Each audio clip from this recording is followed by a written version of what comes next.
welcome back after the lunch break. Now is the hardest part of the day, staying awake after the lunch break.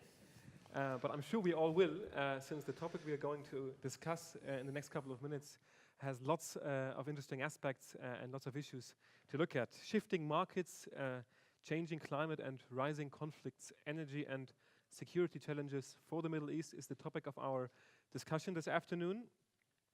And indeed, energy has played a very central role in the making of the very Middle East we know today. The region possesses vast reserves of oil and natural gas. It holds substantial potential for renewable energy. And in many respects, societies in the region have been shaped also by the existence and the way that energy carriers have been used. And on top of this, significant elements of the region's interactions with the rest of the world have also been shaped by energy. Today we see multiple challenges facing the region when it comes to energy. We see massively growing demand in the countries of the region, putting severe pressure on the existing energy systems. We see harsh effects from climate change, some of which already today, and not in the long future, already today we're witnessing heat temperatures, droughts, sandstorms and other aspects. And as if this would not be sufficient to be challenging the region, we also see global markets changing significantly, and some observers are arguing that the position of the Middle East on the global map of energy is actually changing. The oil price decline is one symbol of these changes, and it has called into question the existing societal arrangements in the region, state-society relations, especially among the oil-producing countries. So energy may not top the list of security challenges, and indeed the various violent conflicts the region sees are dominating the agenda when it comes to security discussions. Yet, in light of these factors, energy also does play a role and has the potential to add to these challenges. In light of all this, I'm extremely delighted to have with me here an excellent panel to discuss these questions. Please join me in welcoming to our debate His Excellency Malek Kabariti, the former Energy Minister of the Hashemite Kingdom of Jordan. Please join me from welcoming from the energy industry Charles Elinas, the CEO of ECNHC, a hydrocarbon company. Dr. Louay al-Khatib, the director of the Iraq Energy Institute and a fellow with the Center on Global Energy Policy at Columbia University. And last but certainly not the least, Rana al-Hajj, who is the program coordinator for climate change and environment at the Isam Fares Institute for Public Policy and International Affairs at the American University in Beirut. Malek, if I may start with you, asking you the first question. We saw an oil price decline. We see dramatically rising domestic consumption. We see climate change already affecting the countries of the region. I could go on and we would spend lots of time discussing a long list of energy challenges the region is facing. Changes that are to be located at the regional level but also at the global level and which do pose significant challenges for the countries of the Middle East. Could you explain to us what is it that we're dealing with when it comes to energy and the region? What is confronting the countries of the Middle East and what could be done about it perhaps? Well, the Middle East have been known that it is the center of energy resources in terms of oil and gas. But I don't know if it is a blessing or it is, got us where we are right now in terms of security issue. And as long as we're talking about energy and security, it is a security issue. Before I just give you a summary of what I think, usually in the region, our major problem is natural resources in terms of water in the Middle East. And if you look at some of the Gulf countries like the United Arab Emirates, it is the highest polluter in terms of per capita in the world. So now things are changing in our part of the world. But I always say when you want to take a decision, there is two issues you have to discuss, is the moral and the ethical issue. And, you know, on all religion in particular, in our holy book, the Mighty One described his Prophet Muhammad by the ethical person. So ethics is an important issue even from a religious point of view. And as we discussed in the last couple of days, I always like to take Norway as an example with their trust fund and how ethical is that trust fund. And what's the nice and strange thing that who put that policy for the trust is an Iraqi guy who by not choice, he had to go to Norway, and this trust fund, it's one of the biggest and the best managed trust fund. In our region, a lot of people dependent on fossil fuel, and actually we were over consuming, and we were spoiled to a certain extent. But as the Industrial Revolution have changed everything, I think the Green Revolution now is changing everything in our region and in the world. First of all, the prices of oil now are going up lately, but renewable energy prices went down. There is now bids for about 2 cents per kilowatt hour. And the prices of renewable energy equipment went down radically, that it went down in the last 20-something years to 4%. This has never happened in any other resource of energy. In the past, in the mid-80s, late 80s, the kilowatt peak of photovoltaic solar system was about $15. Now it is $0.6, and there's talks that it will go to about $0.5. Another issue happened is the COP21 in Paris, where the countries of the world finally admitted that we have a global warming problem, which everybody didn't want to believe it. And unfortunately, in the past, even the Gulf country, the oil-producing country, always tried to say there is no global warming problem, we don't want CO taxes. And unfortunately, now we have the President of the United States is saying, you know, there is no global warming issue, but at least some of the states in the United States are going against his thinking and beliefs, and some of the states say we are still in. That means they are still in the issue or the agreement of Paris. Another issue that gonna change the transportation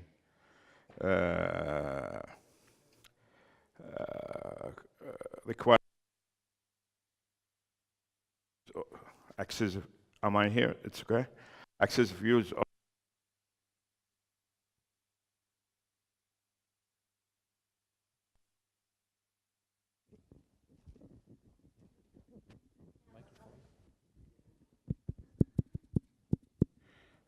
Can I take this off?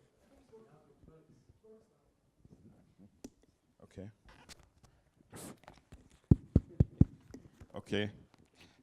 So Mr. Musk of Tesla came up with the concept of electrical cars in terms of large quantity in the 2006, 7, and 8. By the way, electrical cars were introduced by General Motors 10 years ago, but because of the pressure of the oil companies, all these cars were destroyed, not even, you know, they were leased, and when they found out that they are economically good, they were actually destroyed. Unfortunately, we don't have a PowerPoint, so I could have shown you some pictures. And now most of the big companies, from Mercedes to BMW, GM, Ford, Toyota, are committed to the introduction of electrical cars. Another issue that's going to change the concept of using renewable energy is the power pack batteries, is the storage. And one of the projects in South Australia have proven that this is a very important and critical technology, that the 1 megawatt system, the first big system in the world, was finished, or it was from bidding to commissioning, it took about only 4 months, and it paid for itself in less than a year. So, in my opinion, the energy picture is changing, and people say, oh, it's going to take a long time. Well, when transportation in the United States changed from horses pulling carriages to fuel cars, it was only about 10 years. And I think things will go faster. And as I always say, the train have left the station, so everybody have to catch that train, or everybody will be behind. You know, even the Gulf country now are considering the utilization of renewable energy, and you see that the EU, Saudi Arabia, are one of the largest consumer of renewable energy in the region now. And that means something, that these countries even are interested, taking into consideration that they have one of the biggest reserve of fossil fuels in the world. What bothers me from a security point of view, as long as we talk about energy security, is the nuclear power plant introduction in our region. I really don't know why we need a nuclear power plant. First of all, they are too expensive. They are very dangerous. We have problem with waste management. And if Russia and Japan failed in keeping their citizens safe from such technology, I don't know why we're even going into that direction. So this is what I wanted to say, and I hope I have some questions from you where I can be more aggressive in some of these subjects. Thank you very much. Thank you so much, Malek, for this very frank assessment of the situation. You put a lot of emphasis on change, which directly leads us to Charles. Indeed, there is lots of change going on, and numerous dynamics have been observed in the past months and years. They've been described with terms such as the shale revolution or the oil price decline. We saw a deal between OPEC and Russia. Can you share with us your thoughts? What is actually going on in this global world of energy? That's exactly what I'm going to talk about. Changes in global energy and the impact on the region. Maybe the impact on the region we can discuss later in more detail, given the time available. First of all, energy is either the reason or the pretext of many conflicts, but also opportunities for cooperation in the region. And for example, in the East Med right now, we have both conflicts as well as opportunities for cooperation that have been brought in because of oil and gas.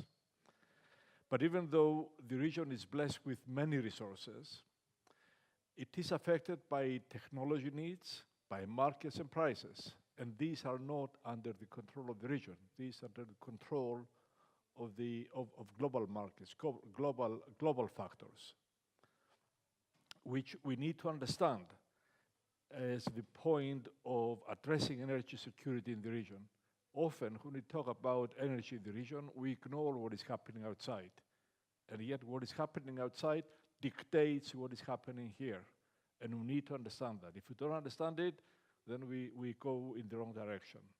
As Malek said, the world is going through a major and permanent transition from high carbon to low carbon energy, with a relentless increase in the use of renewables at the expense of fossil fuels. And these factors impact global oil and gas markets and prices, and that's what I will be talking about. And there are major implications for the East Med and the Middle East on oil in terms of oil and gas developments. So first of all, let's look at some general things. So the changes to the global energy market because of the inroads of renewables, but also another factor called energy efficiency. Energy efficiency is a big factor. For example, in Europe, the target is to achieve energy efficiency of about 30% by 2030. That means by 2030, in comparison to 2005, Europe targets to be using 30% less energy. That's a big number, and it has an equally strong impact on the use of energy. These changes are permanent, are structural. So we're not going to have cycles of prices going up and down and then up again.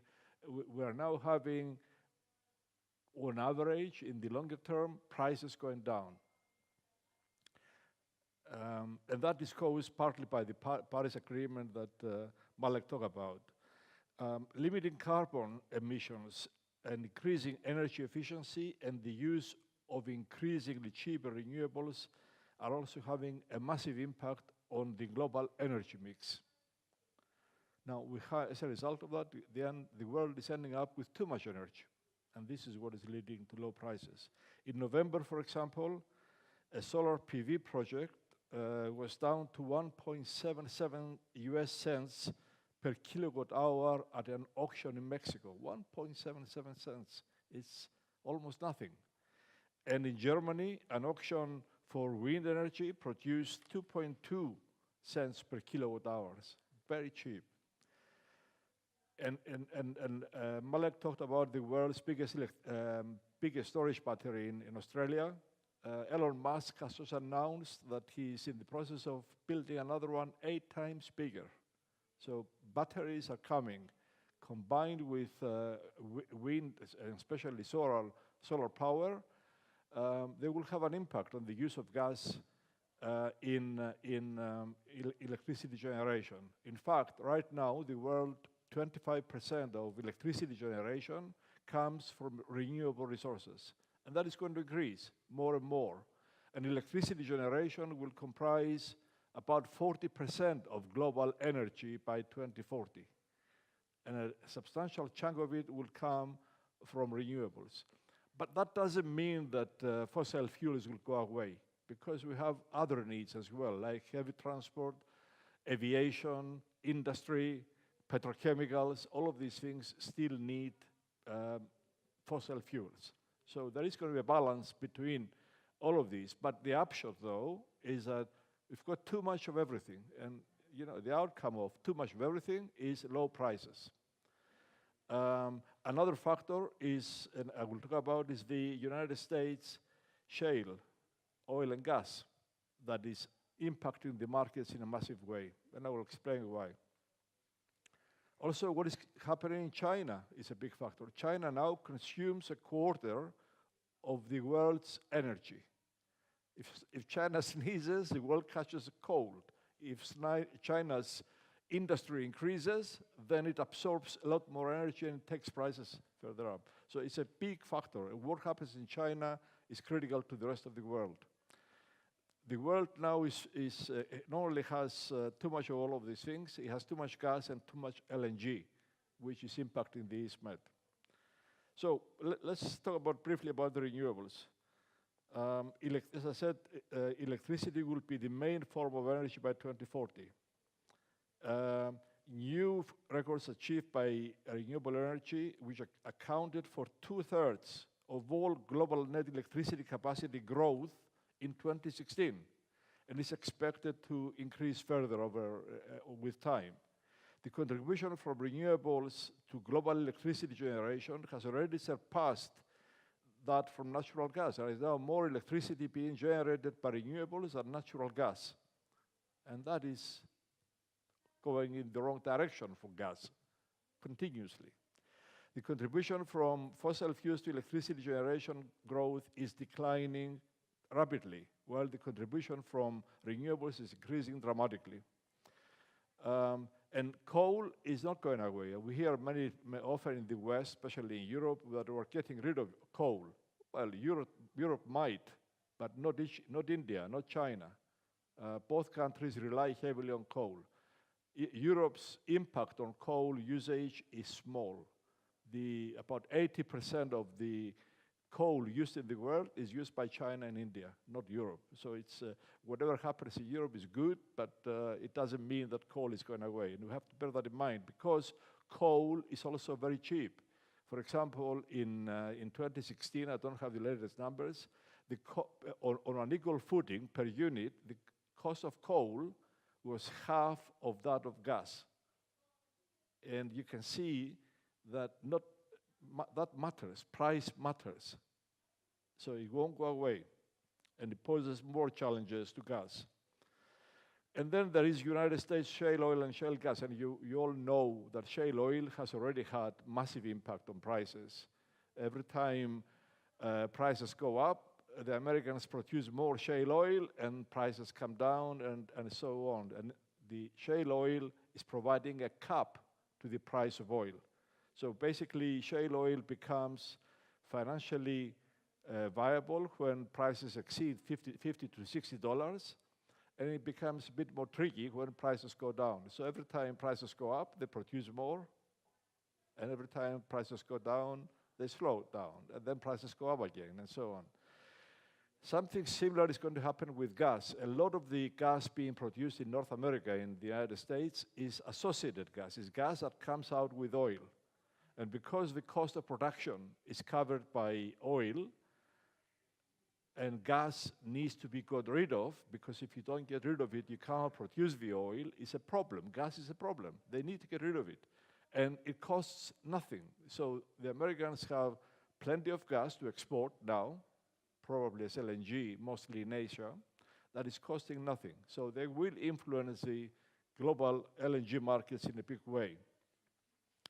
And in the meanwhile, with OPEC and Russia continuing to hold back on oil production, United States oil exports are surging, impacting the global prices. I mean, prices are going up. They're also going up simply because of perception that the sanctions on Iran may be reimposed by Trump. But all these are temporary factors. The fact is that the oil price is not going to grow massively. So the implications on global markets and prices is that there is a fast-changing global energy landscape. And BP and the International Energy Agency, who produce long-term outlooks, forecasts, tell us that not all discovered hydrocarbons will be consumed even by 2050. And I had colleagues not that long ago in an international conference, instead of congratulating me about our gas finds in the East Med, they come and commiserate with me because they say, well, sorry, Charles, but you'll never get anything out of it. You'll never be able to sell that gas. It's too expensive to produce, and it cannot compete in global markets. And that is one of the issues that is affecting this region. This availability of too much energy, too much oil, too much gas, too much coal, and renewables means that there will be strong competition between producers of oil and gas to capture a more limited market. As a result, mostly cheaper resources will be able to be developed and compete, mainly in the Middle East, US, and Russia. Others will struggle unless they can also match low prices. In this context, newly discovered gas fields in the East Med will struggle to secure export markets due to high production and export costs. Low-cost producers will use their competitive advantage to increase their share relative to higher-cost producers, as Gazprom is now doing in Europe. Gazprom is controlling the price of gas in Europe to the extent that American LNG, which is cheaper than East Med LNG, is struggling to find markets in Europe. Gazprom is keeping prices in Europe, I'm talking about spot prices, at about $6. American LNG cannot get in cheaper than $6.5 to $7 and make money. If it goes below that, it can't make any money, and it's struggling. The Russians just take it far enough, take the price far enough to keep the Americans out. The same impact applies to the East Med gas, and this is where our big challenge is going to be. But Egypt will be able to export LNG to Europe because it has 2 LNG plants which have already been paid for.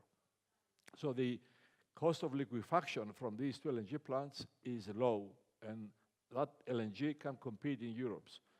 Limited capacity, though, up to when the capacity is filled. What about the rest of the gas from Cyprus and Israel? That will struggle. And we have been observing all these low prices since 2014, and they will stay low. These are the main reasons, basically, that we need to understand and affect oil and gas production in the East Med and in the Middle East. And obviously, there is a huge opening for the use of renewables, about which others will talk in a few minutes, but it's a big factor that we, in this region, in this part of the world, need to take into account. Thank you. Thank you so much, Charles, for providing us with this excellent overview of what's going on in global energy, and many thanks also for discussing the various layers that jointly constitute, in your words, a transition from high to low carbon energy world.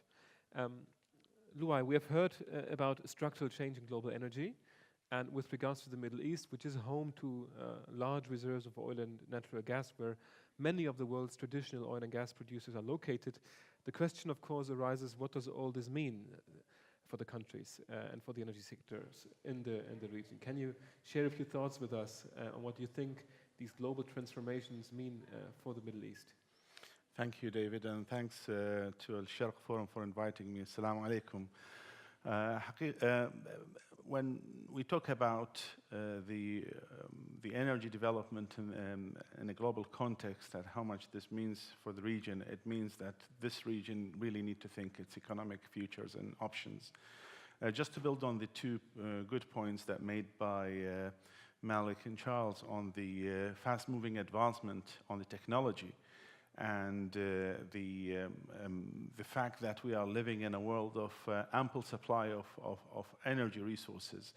This has put significant strain on producing countries, specifically the rentier states and the Middle East.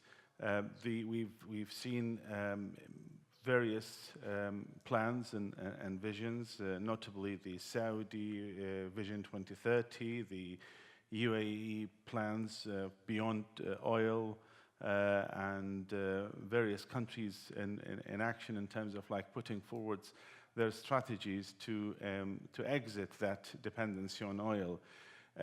As Charles mentioned, oil will not be an obsolete commodity, not at all. There will be a significant need and dependency on it, but may not necessarily stay as the primary source of fuel after 20 or 30 years.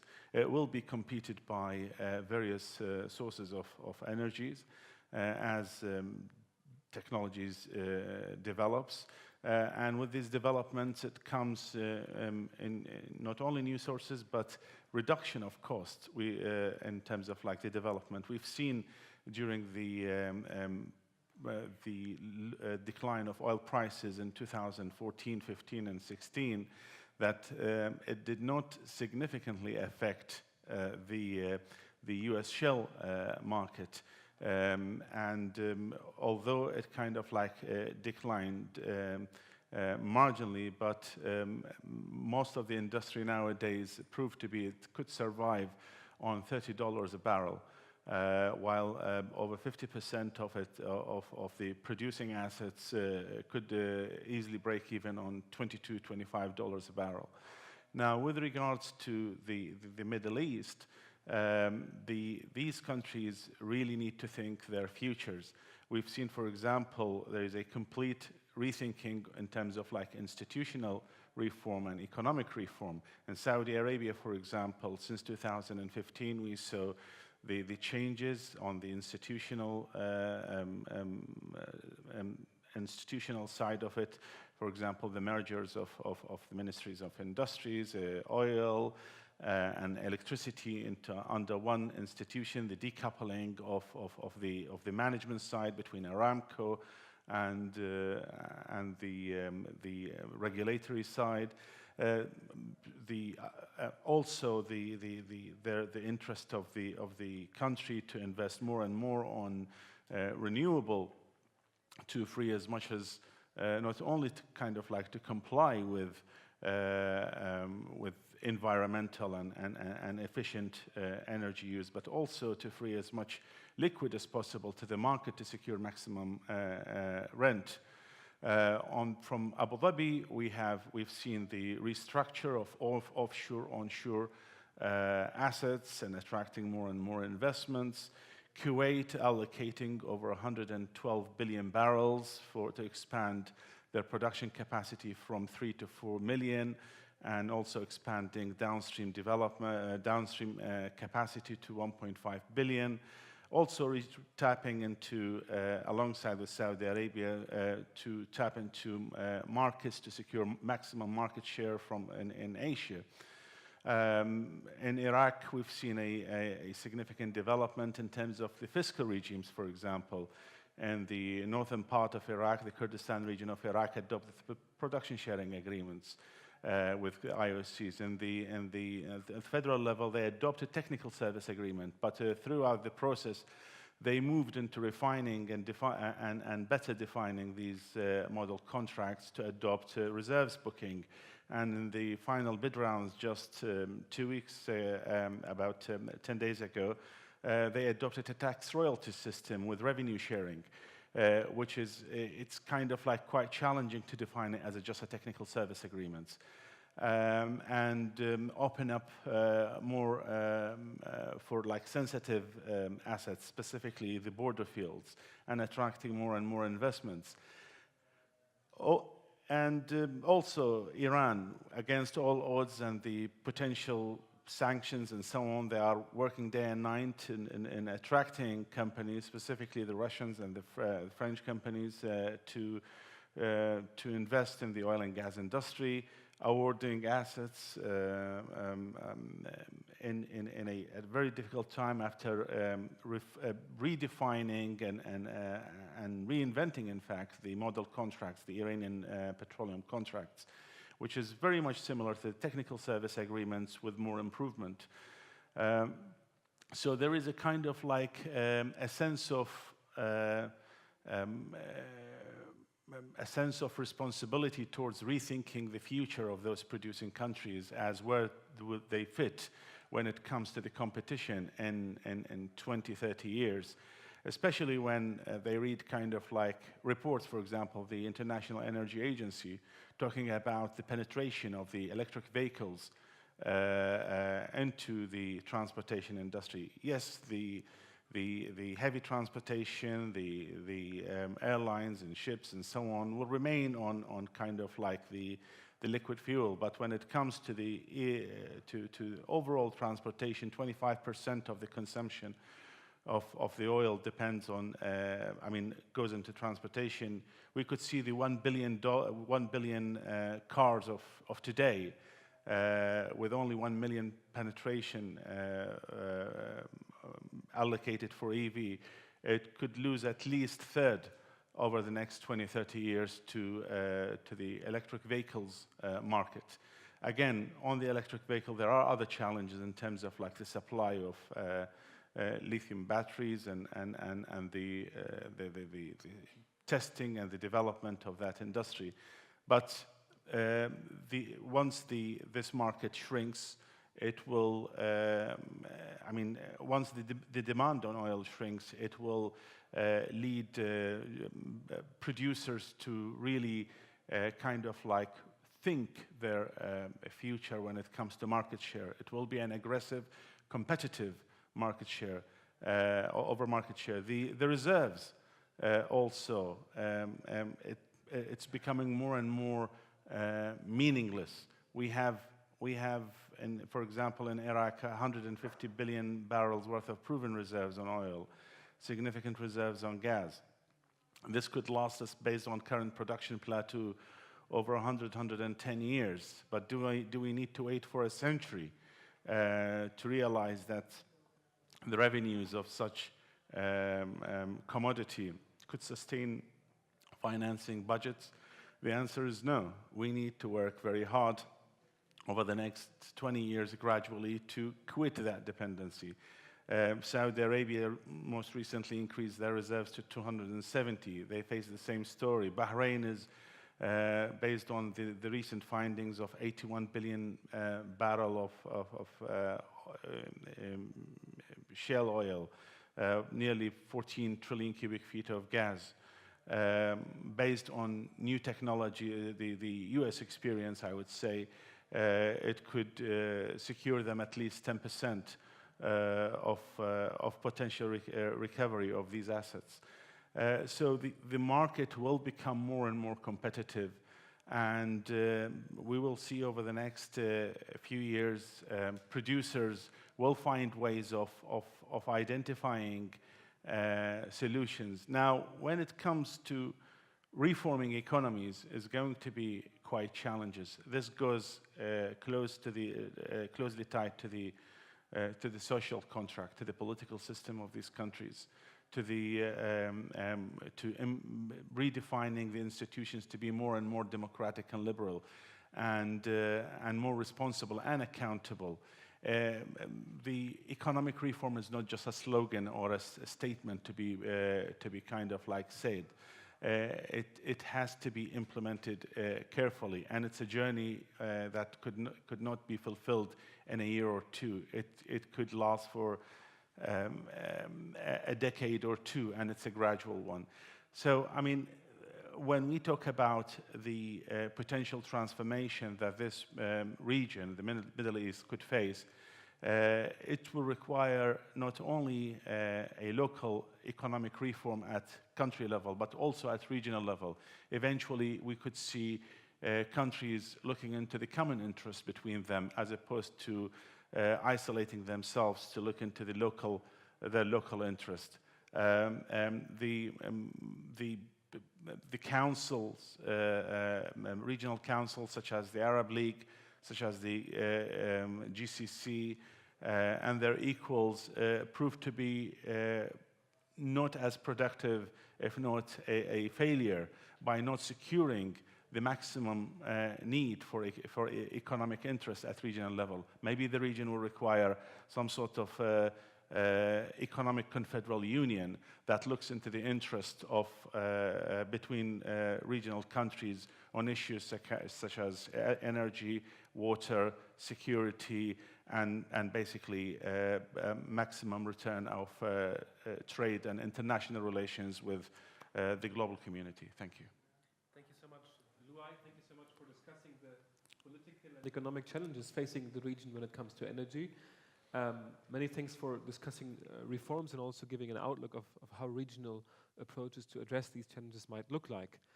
Rana, one issue that is very important to the energy systems in the region, but also to the societies and countries in general, is the question of climate.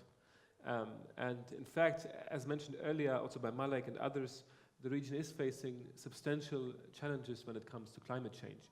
Could you share your thoughts with us? What is it that the region is confronted with in this regard? Thank you. Thank you, David. Good evening, everyone. Like Louay pointed out to me earlier, that it's best to speak last because then I can agree with everyone and re-emphasize. But I can't actually agree with everything that was said. We heard a lot today talk about security. Of course, this is a regional security forum. Dr. Wadah, in the morning, in his keynote, he asked a very valid question. What security are we talking about, and for whom? And then he concluded his keynote by saying that we have to go back to the people, to rural communities, to refugees. But yet, most of this day, the discussions were focused on national security, on regional security, on the drivers and the players, but I didn't hear much talk on the human security aspect, which actually goes down to the individual. The energy, the role of energy and the national security, I think, is not disputed. I mean, everyone was talking about it earlier. But what about energy security at the individual level and water security at the individual level and food security?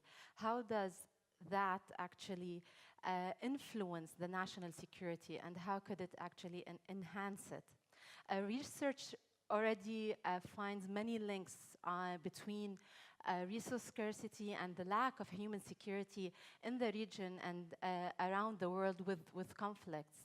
And it's considered as a threat multiplier. So if this is the situation now, what will happen with climate change and climate change impacts in the future? I mean, I don't think it's now common knowledge to everyone that the region is going to be warmer. If you talk to anyone on this street, is going to say today is a very warm day. This is climate change. It's not actually really true, but it reflects that there's a general knowledge that this region is going to become warmer. There's going to be more extreme temperatures. There's going to be a decrease in precipitation, a change in precipitation patterns.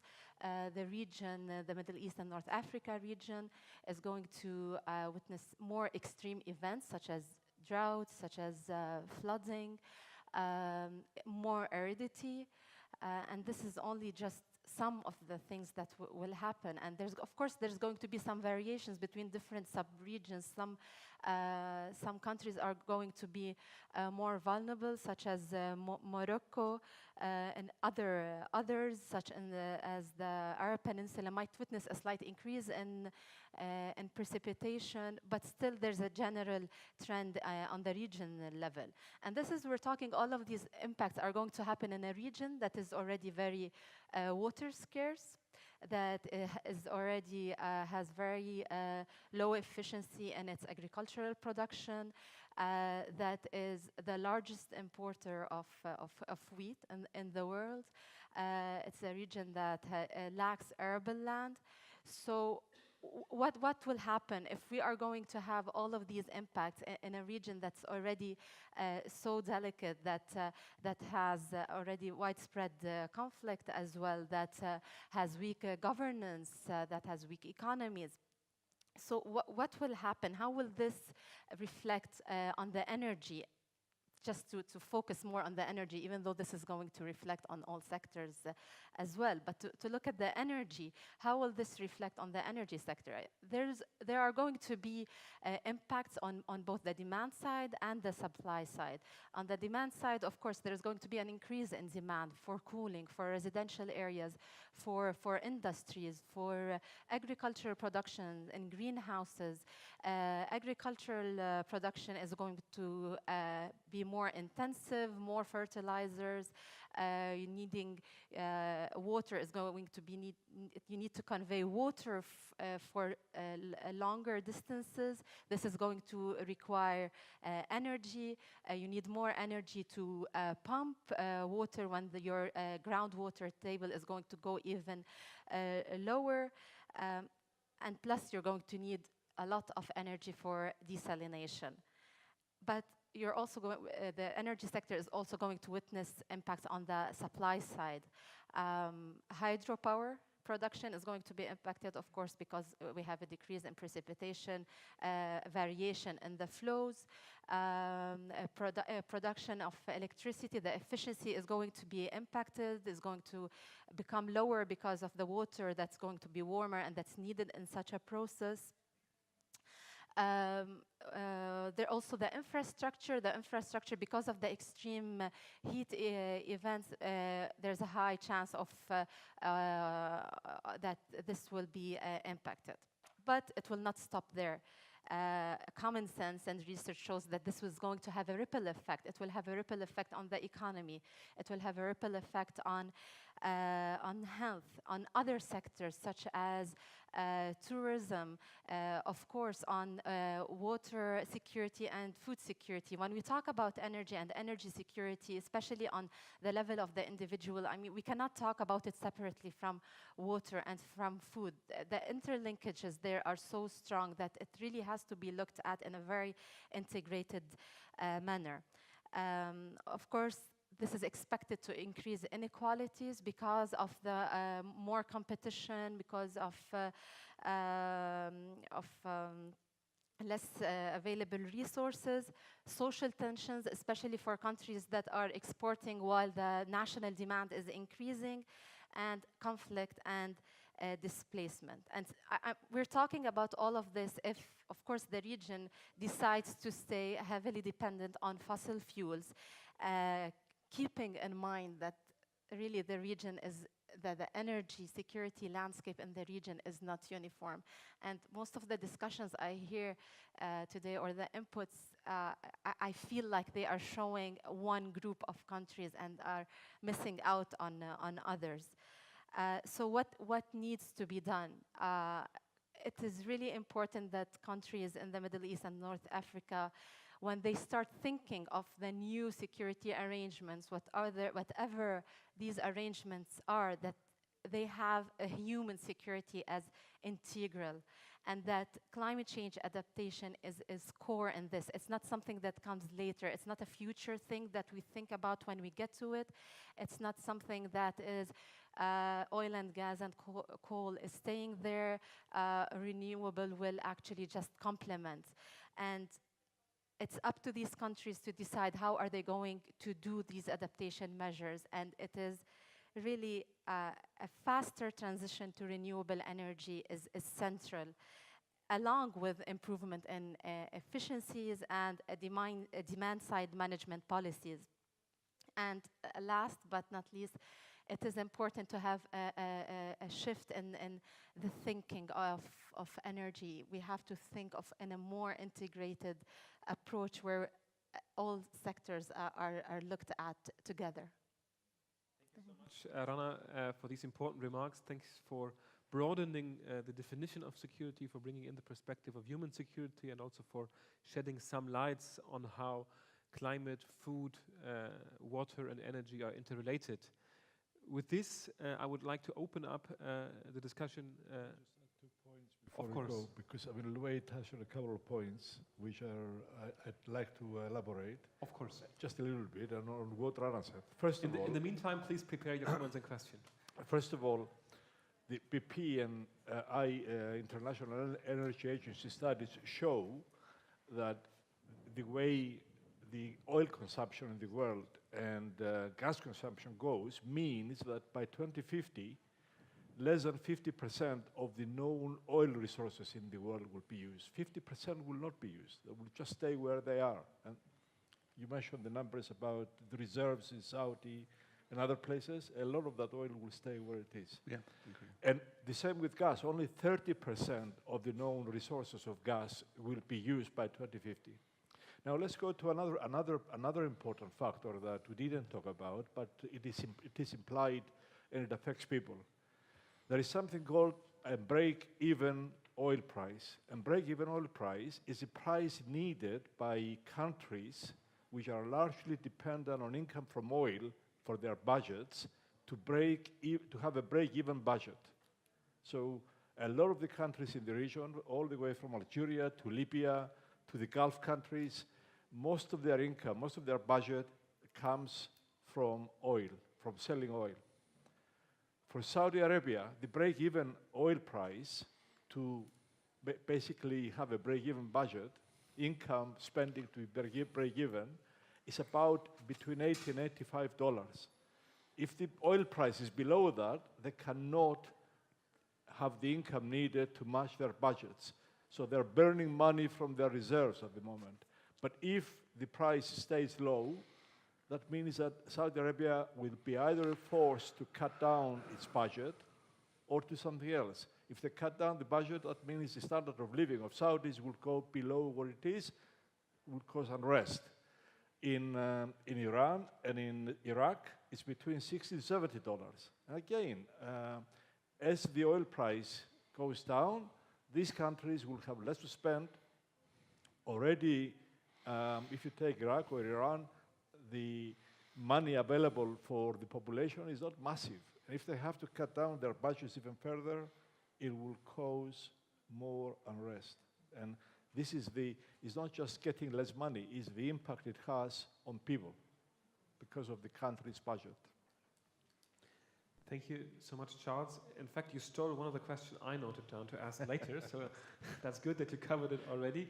We have our first question in the back, the gentleman, and I suggest that we collect a few questions before we give it back to our expert panel. Yeah, thank you very much. And could you introduce yourself to the audience? That would be great. My name is Garth Lapierre. I come from the University of Pretoria in South Africa. Maybe this question is addressed to Louay, and I'd like to ask, from a purely rational choice perspective, what is the incentive structure for regions such as the Middle East to move to a low carbon future? An environment characterized by great unemployment and joblessness, extreme fiscal stress, probably exacerbated by a demographic youth bulge, and lastly, a political economy, if you will, of a deeply entrenched rent-seeking culture that seems to be impervious to any attempt at moving into other sort of forms of economic diversification. So it seems to me that the Middle East is caught in a structural trap, a status quo that it can't get out of. While I understand, the normative imperatives, what rationally will take this region out of that trap? Thank you so much. The lady in the front.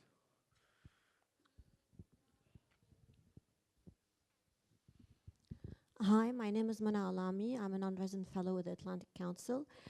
You've painted quite a bleak picture for the Middle East.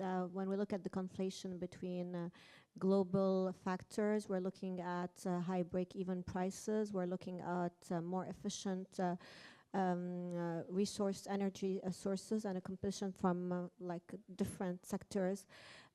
You spoke about Saudi Arabia being at risk, but whether other countries are at risk of more security threats because of that?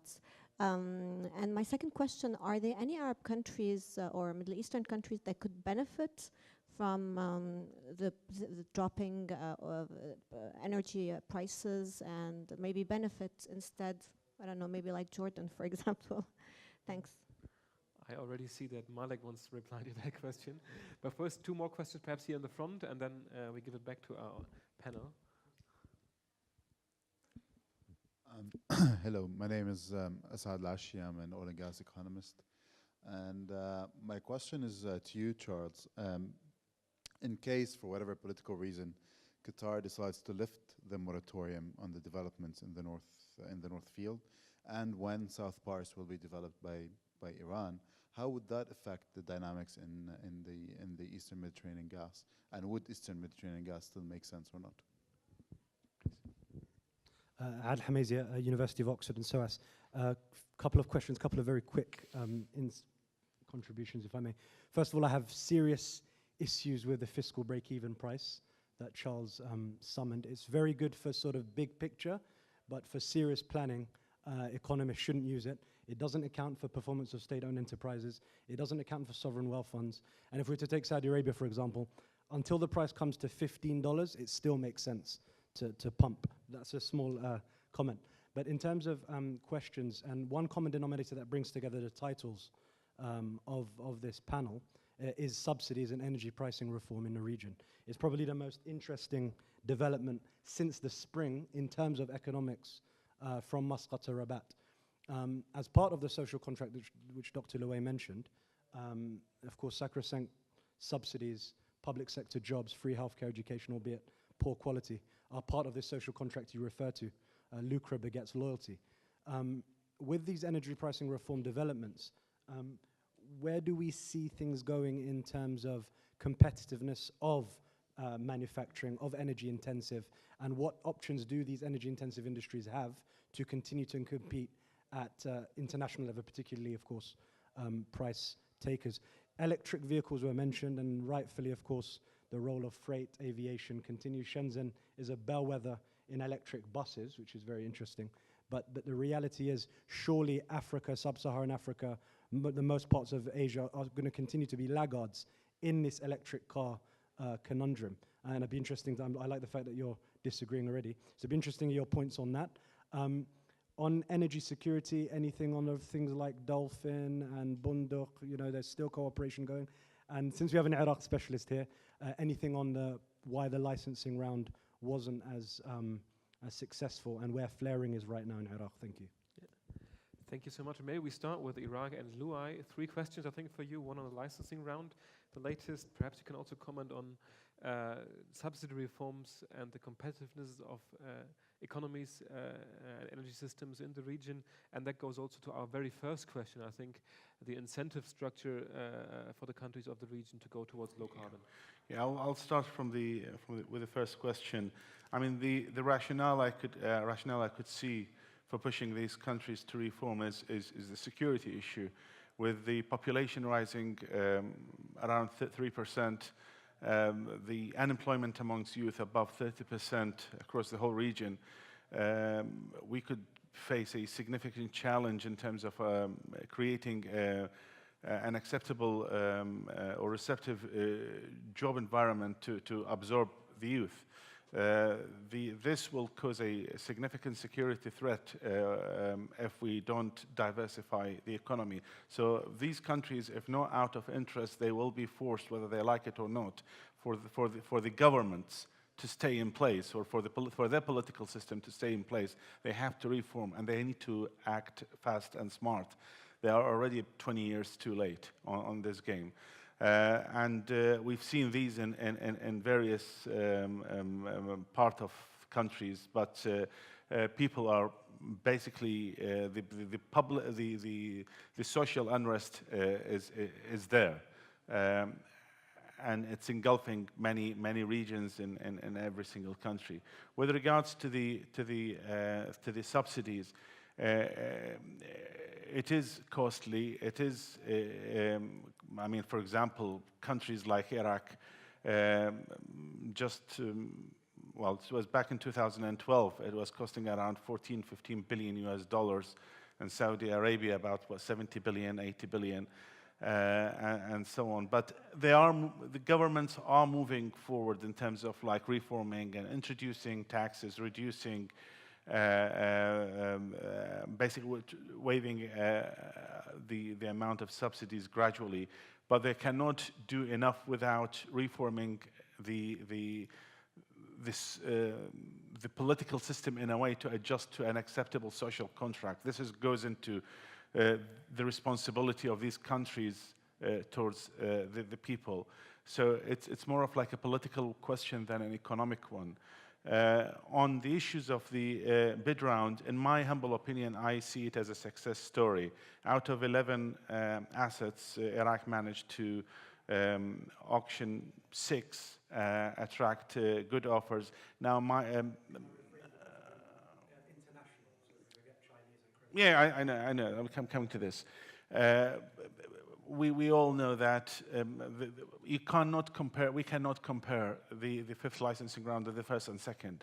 The 1st and 2nd licensing rounds, Iraq put on the table over 85 billion barrel of reserves, of proven reserves, of producing fields such as Rumaila, Zubair, and so on. And this cannot be compared with the totality of the assets of including like mostly exploration, and in difficult areas, barrel oil equivalent could not exceed 950 million barrels. Even this is like the Ministry of Oil estimate. If we go with the high level estimate, it could not exceed 1.5 billion. So we all know IOCs, and major IOCs would not come for marginal assets. That's number one. Number two, the fields are border fields, specifically with Iran. So companies such as American companies could find this problematic.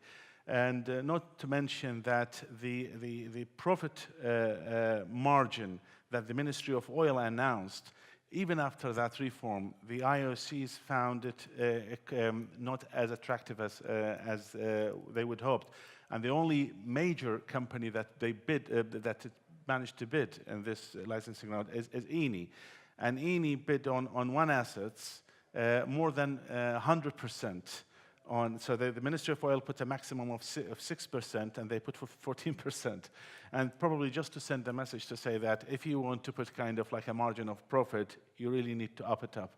So this is kind of like in general. But on a marginal assets, it attracted small and mid-sized companies. The tax royalty system fits well.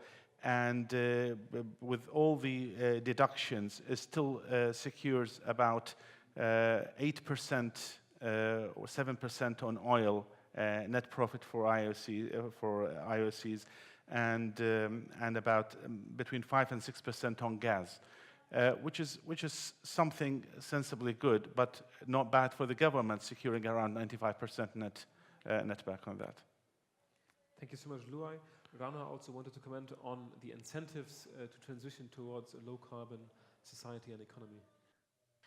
Yeah, I just wanted to mention something. Maybe it's not an incentive as much as a realization. If the countries in the region need to realize that such a transition, it's not related to mitigation actions, and it is not something that the developed countries are asking of them to lower their emissions. It's actually, when looked at from the climate change impact and the security angle, it is actually an adaptation measure. And I think when this thing starts to click, then maybe these countries will start to move faster towards renewable energy. I know that the Arab group is always talking about talking in the international negotiations on climate change. They're always talking about historic responsibility and shying away from talking about any commitments related to renewable energy, because they want to keep that argument strong. But I think there needs to be some kind of internalization of the benefits of renewables. Thank you so much, Malek. 2 points for you, one on electric cars, and I saw you wanted to comment on who is there to benefit from lower oil prices. Also, I would like the microphone. to talk about subsidy. Oh, sorry. Yep. I would like also to talk about subsidy. Of course. Who benefit is mainly the importers of fuel or oil in the region. Jordan will benefit greatly. I think Lebanon, until they utilize their gas resources. Egypt too, until they really get their gas out and use it. So a lot of country will benefit from low prices of oil. But we have to keep in mind that this is not gonna happen soon, and if it happens, it's gonna be for a short period of time. So we really have to do something else. As for subsidy, subsidy was invented by a politician. Subsidy actually does not help the poor. Actually, it helps the rich, because the rich are more user incentives in terms of energy. So this is the biggest lie that was invented by somebody, which it's a big problem. And now you see the Gulf. It was very hard for them to move to remove this subsidy, but they are now under a very critical situation financially that they have to go. In the late 70s, early 80s, Kuwait was doing a lot of work on energy conservation, and they were the first to introduce insulation material for houses. And that was based on a study that was conducted in Kuwait. It would have been cheaper in Kuwait if you covered the whole city of Kuwait with some kind of structure and cooled the whole city instead of cooling individual houses. That's how bad it was. You know, some of the people in the Gulf region, they keep air conditioning on all summer, even if they are outside the country. As for electrical car, you know, look what Musk did in the last couple of months. He introduced a truck that will go 1,000 miles on 1,000 kilometers on one charge. And I think this kind of technology is better for Africa, actually, because you can use solar system panels, and each of them can actually use his system to charge his electrical bicycle, electrical motorcycle, electrical truck, electrical car. Just to give you an example, my monthly bill was about 150 euro per month electricity. Now it is 6 euros per month. And this is where everybody should go. And I already paid for my system after the first 3 years. So renewable is the way to go. We're not saying that we're not gonna be using gasoline and whatever, but at the end of the day, for individuals, for industry, this is another. And one thing about subsidy, most of the Gulf region were producing a high-intensive commodity like aluminum. Bahrain went into that. They were selling all over the world, but actually they were exporting oil at a lower price. That's it. Thank you so much. And then a couple of points for you, Charles, on subsidies and break-even oil prices, which is perhaps linked, or fiscal break-even oil prices. Yes, important point. And then also one on the South Pass North Field, the world's largest natural gas field shared by Iran and Qatar. Well, a number of things. I mean, shall I take them one by one? Sure. I mean, first of all, the country, not all countries of the region are heavily dependent on oil income for their budgets. So, I mean, Turkey and the East Med countries, the income from oil and gas is minimal in comparison to their budgets. So, other countries like the Gulf countries, Saudi, UAE and Oman are definitely on a program to diversify their economies. Some of them doing better than others. Saudi is only just started. MBS, with his famous flotation of 5% of Saudi Aramco, the purpose of that is to get enough money, $200 billion he hopes. He probably won't get it, but he's trying to get whatever money he can to diversify the economy of Saudi. Whether he succeeds is a different story. That's what he's trying to do. So oil prices, low oil prices benefit those countries who import oil and gas in a big way. I mean, this country, for example, most of its oil and most of its gas is imported. So when the price goes down, Turkey benefits massively. No question about it. So there is a difference between the countries of the region, of course. Now, Qatar producing more gas out of South Pars is about to happen. They have lifted the moratorium. By 2022, they will start producing another 23 million tons per year of new LNG. Cheap, very cheap. The cost of producing that gas out of the North Field is almost zero. It's $0.50 per million BTU. Iran is also eventually hoping to export more gas. I doubt it, because with a growing need for gas for internal use, for its own energy, and growing need of gas for gas injection into oil fields to maintain oil production, surplus gas in Iran is hard to come by. But nevertheless, these exporting more gas will impact these Med. It's cheaper gas. Qatar produces the cheapest LNG in the world. Any more it produces, it makes it harder for the East Med. But East Med has problems already, even before gas from Qatar comes into the market. The break-even cost I was talking about is, as you said, it's fiscal. And Saudi, even if, I mean, the break-even cost for production of oil is not down to $15, it's about 25 plus. But they will still pump as much oil as they can, even at low prices. The problem is that they will not make the income needed to balance their budgets. That means that if the price is low, they don't balance the budget, they start using their sovereign funds to support their budgets, and they run out of money. So the choice they have is either to deplete their sovereign funds, and this is what has been happening in Saudi during the last 3 years. It has been using sovereign funds to subsidize the budget because they couldn't get enough money out of oil, even though they were pumping as much as they could. And as a result, if they cannot get the income, they have to reduce their budgets, and it has an impact on the population. It's a big problem, I believe. I mean, just briefly on electric cars, all of the petrol used by all of the cars in the world is about 20% of all oil produced. So even if half of the cars in the world are converted into electric cars, the reduction in oil consumption will only go down by 10%. In the meanwhile, global economy is growing, and more oil is needed for other users. So basically, the impact is not going to be massive.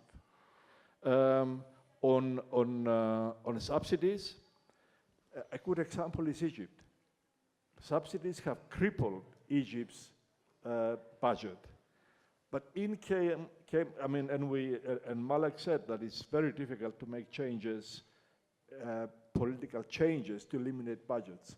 If you eliminate budgets, there is a revolt, you lose control of the government, or you have to, the opposition wins or whatever. But in Egypt, first of all, they have an autocratic regime. They don't worry about losing power. And the second thing is that Egypt borrowed $12 billion from IMF, and IMF has imposed on Egypt a number of conditions. One of them is reducing and getting rid of subsidies. And there is a program to increase. First of all, they floated the Egyptian pound. Second, they are reducing subsidies. And that program is effective, is working, simply because in order to get the money from IMF, they have to comply with the targets every 6 months. They have an audit. If they don't comply with targets, they don't get the money. So that process, that external factor called IMF and a loan, is having a beneficial effect on Egypt in many respects, but one of them is on cutting down and removing subsidies. And it's done not because Egypt by itself was able to do it, because they have been talking about removing subsidies for the past 5 years, and they haven't really been very effective. Now with IMF sitting on top of them and releasing the loan only when subsidies are being cut, it's working. Yes. Thank you so much, Charles. And as I invite you and your questions, allow me a brief follow-up. We've been discussing subsidies, we've been discussing low oil prices, and there might or might not be a link between the two, in the sense that low oil prices might actually reduce the burden for governments and the cost of subsidies for governments. Can you? There is another big impact of subsidies, of course. Subsidies means cheaper energy, and that means misuse of energy. People burn electricity, burn petrol, simply because it costs nothing. If petrol becomes expensive, if electricity becomes commercially, if they charge you at commercial rates, then the consumption goes down, and that is proven. And that is also a bad thing for the region. Subsidies encourage increased consumption, and removing subsidies will definitely help. And would you say that low oil prices reduce the pressure on governments to reduce subsidy systems? Absolutely, yes. Has been observed, and that's one of the reasons why Egypt, while it was talking about cutting subsidies, at one stage it sort of calmed down, took its eye off the ball because prices were low. Thank you so much. The gentleman in the front. Yes, my name is Elham Mehdi from Azerbaijan, and thank you very much, Charles, for your inputs. And 2 questions. One is, if I properly understood, you said that Americans managed to reduce consumption of oil, yes, for 30%, by 30%. I'll explain that. Okay. And the second, just want to know what was the reason of decline in oil prices. What's the perspective of prices for oil for 5 years from now or so? What's your estimate? Thank you so much. We have two questions, I think, I in the can back. tell you a joke about this, about the oil price. Do you have your crystal ball with you?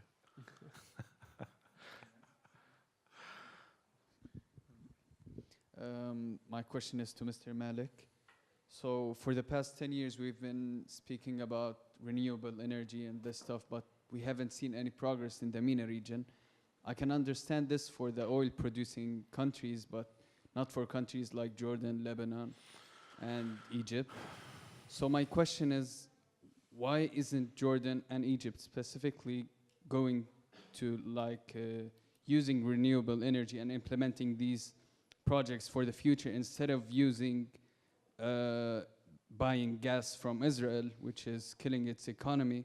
Is it they're not allowing us to depend on ourselves, or we fear depending on ourselves and developing our countries? This is my question. And just Thank you. My name is Usman. I'm from Nigeria. We are discussing this in the context of security, and my sense is that it's good news that we're seeing the end of oil. Oil has elicited and accentuated conflicts around the world. It has fueled corruption, and it's brought so many other terrible things. I think it's good news that oil is coming to an end, and I think it will make us more creative, less lazy, and in a better position to confront our problems. What do you think? thank you so much. And a last small question here in the front, and then for time reasons, I'm afraid we need to speak to close the speakers list. Sorry.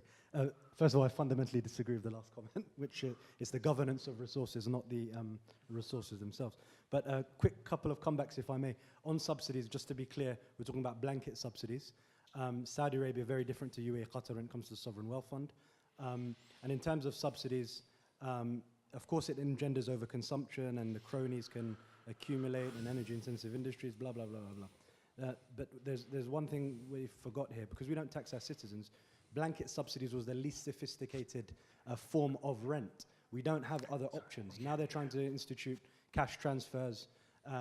We don't know what we're going to do with energy-intensive industries. I know many of the SOEs on, and even the big firms on the Tadawul, they're struggling, they're worried. They don't know what MBS is thinking, whether they're going to give them some other options. And then, of course, the options they have are interfuel substitution, passing on to consumers, something that we didn't mention, logistics sector, agribusiness, big problems.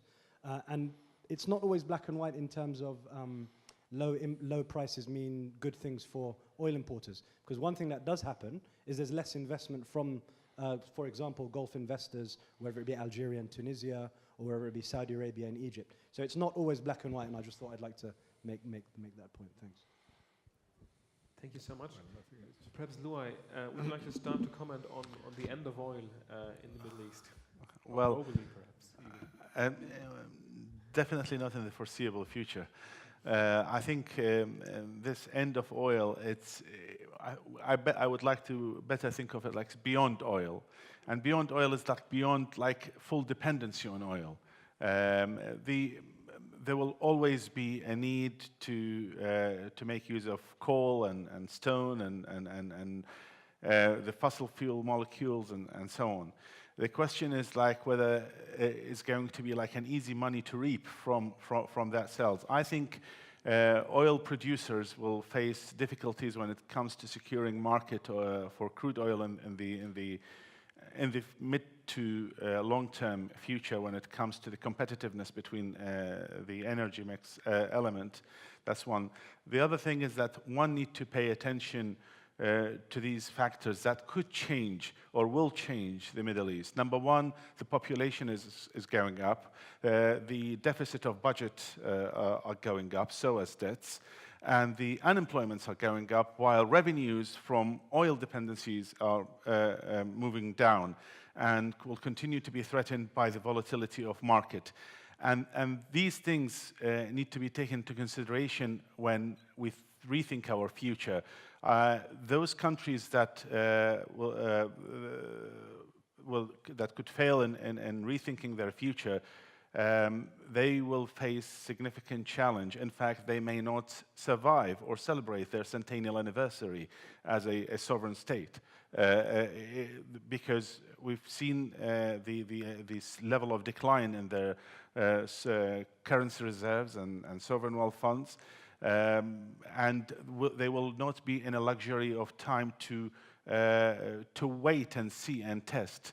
Iraq, for example, between 2003 and 2018, I would say squandered around $850 billion worth of revenues from oil, while the opportunity cost just for taking wrong decision, let it be at a regional level in Kurdistan of Iraq or the federal level, it was humongous. It could amount to at least 300 billion barrels or more.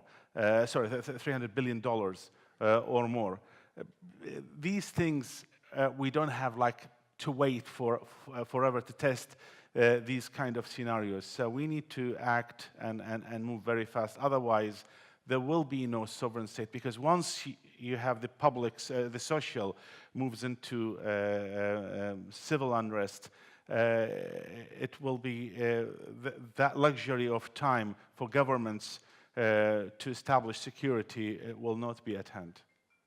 Thank you so much, Louay. Malek, a question has been addressed to you specifically on the lack of progress on renewable energy, but after you, I would also like to invite Rana to comment on this. But first, first of all, I want to tell you that Jordan is the leading country in the region in terms of implementation of renewable energy.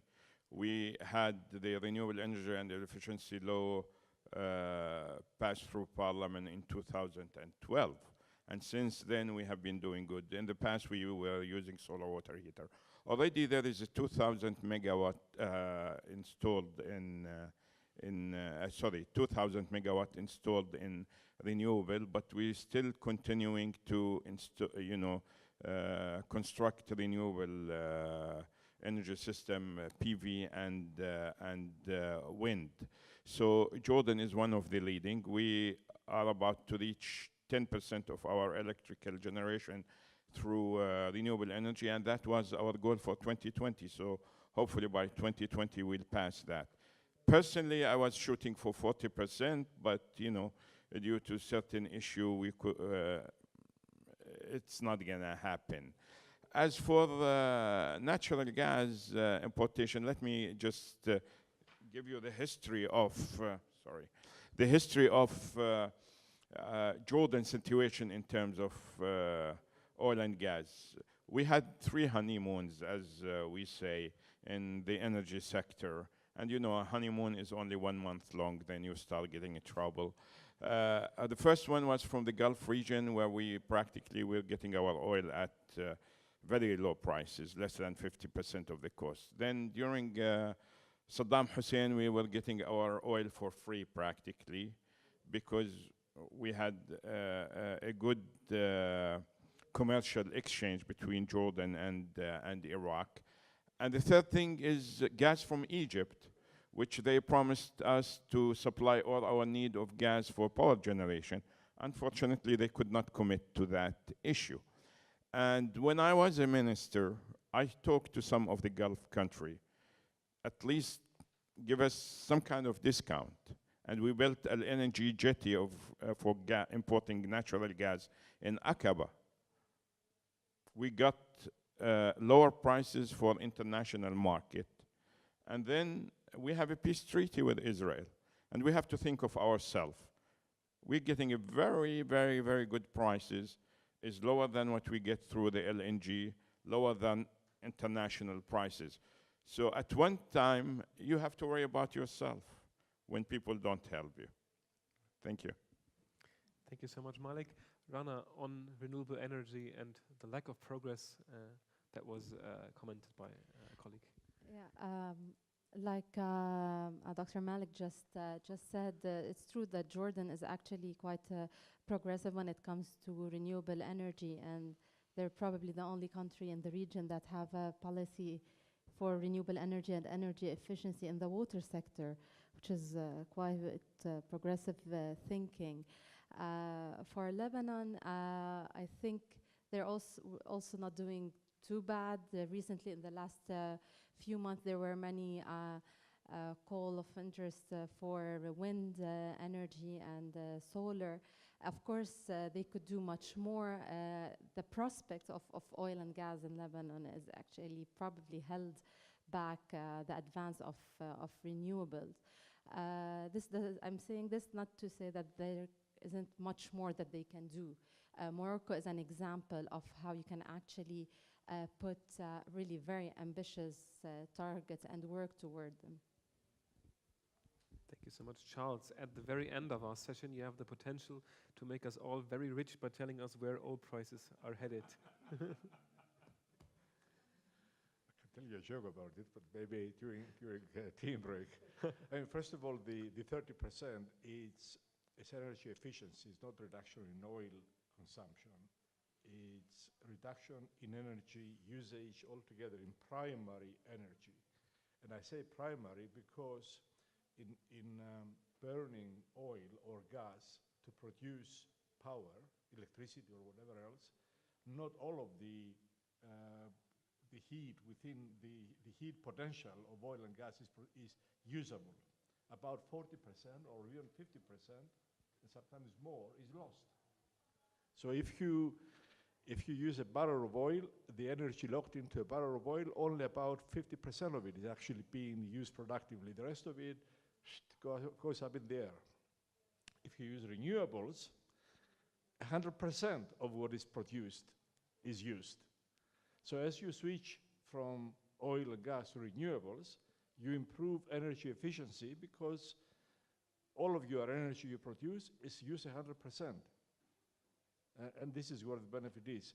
There are other factors that come into it. So they implement measures for the more efficient use of energy. So in Europe, they had a target to achieve a 20% cut in primary energy consumption by 2020, and they're achieving it. And the next target is 30% by 2030, and I think they will achieve it. But that means that the use of energy in Europe is not going to increase dramatically. It's going to stay under control. Now, the impact on the oil price is not coming from this. It's coming from this general abundance of energy in the world. Too much oil, too much gas, too much coal, too much renewables. And I believe, I mean, it's very difficult to predict the oil price, but I believe a factor in controlling the oil price is what I said before, is the cost of producing shale oil. So most of shale oil, up to $50 a barrel, starts making money. A substantial part of it makes money even at $40. So if prices go above $50, say to $60, then a lot of shale comes into the market. And if a lot of shale oil comes into the market, it brings prices down. So for me, if I were to guess a price, I would go in the range between $50 to $70, basically going around $60. And the ups and downs being dictated, I'm talking about the longer term, by shale oil production. Right now, we're getting a distorted picture because for two reasons. One is Saudi wants to bring the price up because they're floating 55% of Saudi Aramco, and if the price remains low, that 5%, it's going to be nothing.